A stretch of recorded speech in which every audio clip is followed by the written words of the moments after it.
Welcome to the Yorkshire Shadow MPC, a partnership between Recognition PR, Clive Owen LLP and the York Press. Last time we met, the panel voted to hold interest rates, but the Bank of England has slowly increased rates to the current 4.5%. The big talking point is mortgages and the significant rise in payments many people face when fixed-term deals expire. Inflation is falling, although food prices are still causing concern, with the latest figures to be announced on Wednesday, giving the real Bank of England MPC an advantage over our shadow MPC. Let's see if our members think a further rise would be good for the regional economy and for their own sectors, or if caution is the way forward. And let's start with Matthew Burgess. Matthew, you're from Evening Partners. You advise people on their own money.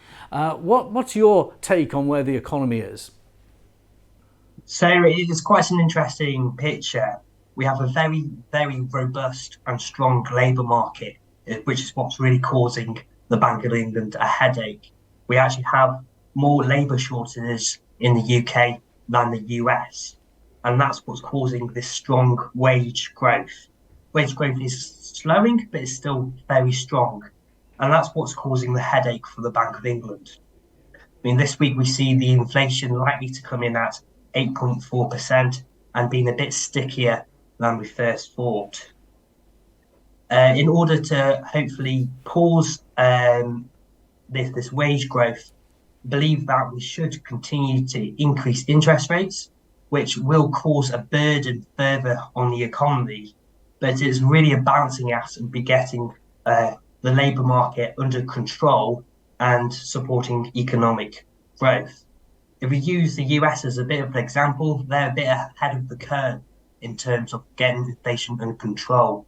They rose interest rates first and continued, whereas last week we saw the first pause, which was the first time they paused in 10 months, increasing, meaning interest rates remain at 5 to 5.25%. But what was interesting to see is that they went on record and said that don't be surprised if we increase inflation as the interest rates further, with potentially a further 2 interest rate rises this year.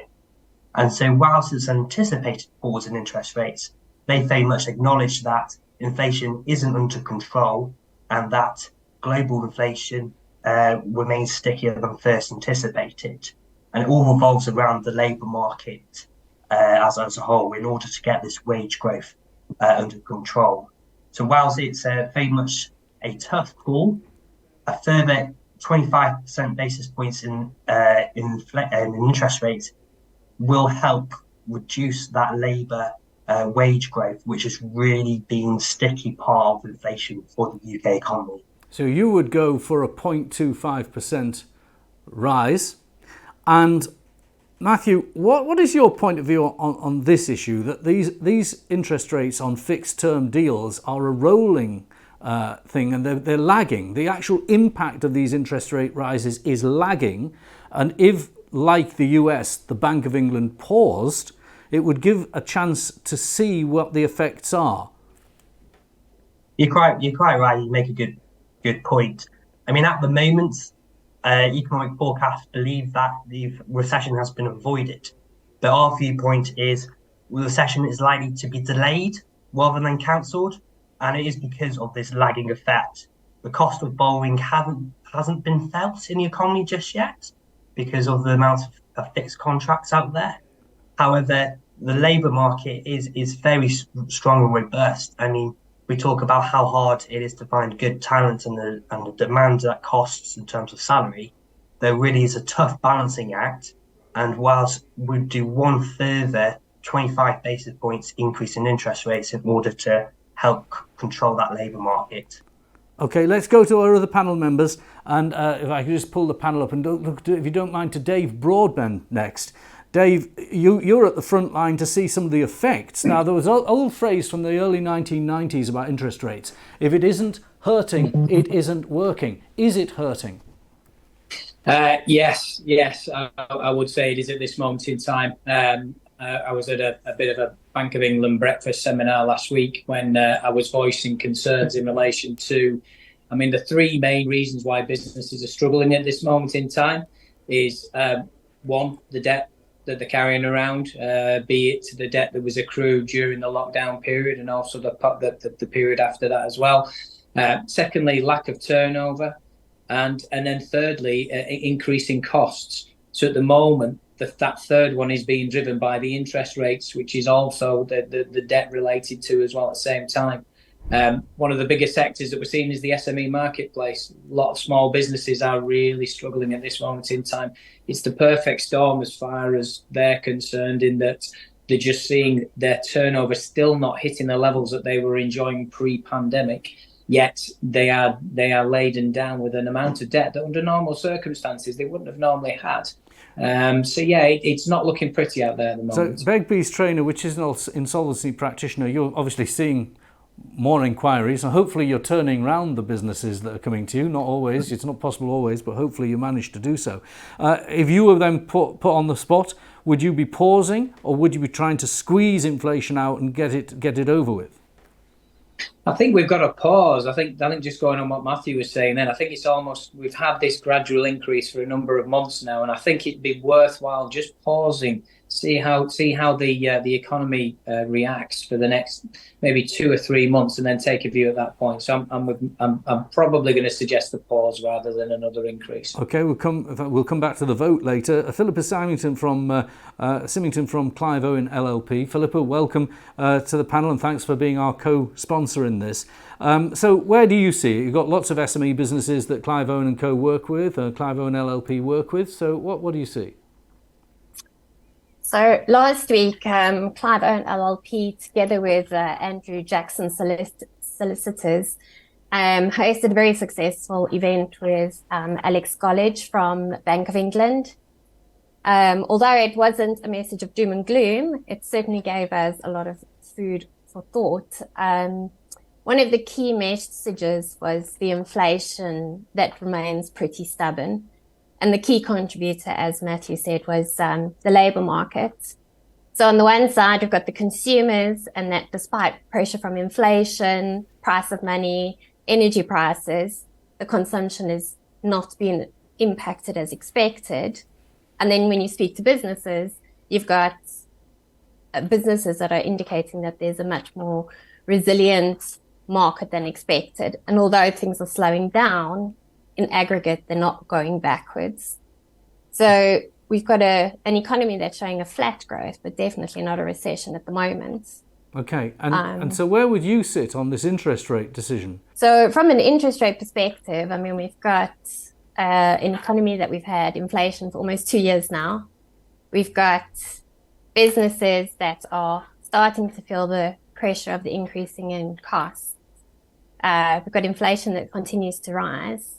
I think as much as I'd personally not like to see the interest rates go up, I don't think that there's going to be much of a choice. I think we're going to have to see another interest rate hike. And if you were on the real MPC, you would vote to put it up one more time?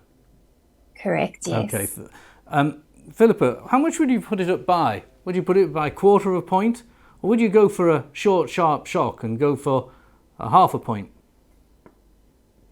I would say to go by 1/4 at this stage. I think a short, sharp shock would be too much at this stage. Okay, thank you very much, Philippa. Let's go back to our panel. And now let's go to Becky Hart. Becky, you're Regional Director with the CBI. What are your members saying about the economy, and how would you personally now look at interest rates? Well, we actually published our economic forecast last Monday, saying that we actually no longer expect the economy to fall into that mild recession. So we predicted a 0.4% growth over the course of 2023. But we do think that growth is going to be different according to different sectors, and that's starting to really sort of come through, whether you're construction, manufacturing, retail. And I think there'll be different sectors that have experienced that differently. And I think, you know, what's really notable to sort of comment on is the fact that, you know, the cost of living crisis is still, it's not gone away. I don't think it's going to go away for the rest of the year. You know, we're not really seeing those rise in disposable incomes, and people people are being very, very careful about where they're spending their money and really prioritising where they're spending their money. And really, because inflation has become much more sticky, so it's much more domestic related. So it's those sort of wage increases and also increases of prices of services. Then we do think that there will be another rate rise on Thursday, and I'm hoping that'll be no more than a quarter of a percentage point. And Becky, would you agree, if you were on that shadow MPC, would you vote for that rise? Yes. Okay, let's move back to the panel and let's go to Jill Gitsam. Now, Jill, you are a manufacturer. Tell us how you feel the climate is for your business and where you would vote. Yeah, I mean, I kind of agree a little bit with what Becky was saying about the economy. There's a definite split between the service sector and the manufacturing sector. The PMI are sort of indicating that the results this week should be better, and an improvement from historically, but manufacturing is seeing the reverse. Actually, we're seeing things go down. We're seeing there's an easing of the supply chain, so we can get some goods now on time. You know, it's removed some of the bottlenecks there. But on the other side of the coin, people just don't have the money to spend. You know, they're paying inflated salaries and they're just not placing the orders. So we are seeing a decline in order book, which is concerning. Remind our viewers what you make. Sorry, we make metal enclosures for electronics industries and sort of metal labeling that's used on sort of durable oil and gas industries, business to business. Okay, excellent. So put yourself on the board of the Real Monetary Policy Committee. Yeah. Where would you vote? I would go with Dave. I would pause. I think a lot of the previous work they've done in increasing the interest rates hasn't been shown yet. I think towards the end of the year, once we see energy prices coming down in sort of homes, then we'll notice the difference there. I think we should pause for now. Okay, thank you very much, Jill. Let's go to Steve. Steve from the York Press and Newsquest and so on. What's your advertising looking like, and what's your forward indicators in that respect? We've seen quarter two slower than we would anticipate. I think from a consumer spend perspective, having all the bank holidays that we had in May has impacted people's spend. It's changed, and most of the businesses across our sectors were negatively impacted during May with all the bank holidays. Too many bank holidays, and people either going away or not spending. That's coming to June a little bit, and across our sectors, it's not as strong as we would like. I also was at the Bank of England briefing last week, and I think there is a real lag on mortgages flowing through into what disposable income people have got, and I do think energy prices will show an impact later in the year. So for me, I would like to stay as we are and pause it. I think we need to encourage people and not frighten them. I think people in their homes are not spending because they're fearful of costs continuing to rise. Okay. And I suppose, Steve, like everyone on this panel, you're an employer as well. You talk to your employees who have mortgages quite often, and you'll see what the effect is on them. Yeah, and for us, you know, we are looking at salary increases which are 3 times what we've ever done over the last 10 years to try and make sure that we can help our staff to pay their bills and to retain the good people that we've got. So our salary inflation is 3 times what it's been for the last 10 years. Okay, that's fine. Okay, let's move to Kerry from Castle Employment. Just remind us the kind of placements that you make at Castle. What kind of work do you fill? So we cover most roles and sectors across Yorkshire, everything from supply teachers to mechanical design engineers, accountants to administrators. We cover the majority across 9 specialist areas. Excellent, excellent. Now, I noticed the unemployment figures. A lot of people have referred to the unemployment in Yorkshire. It's way below 4%. So, almost full employment really. And what do you feel the indicators are for the economy, and where do you sit?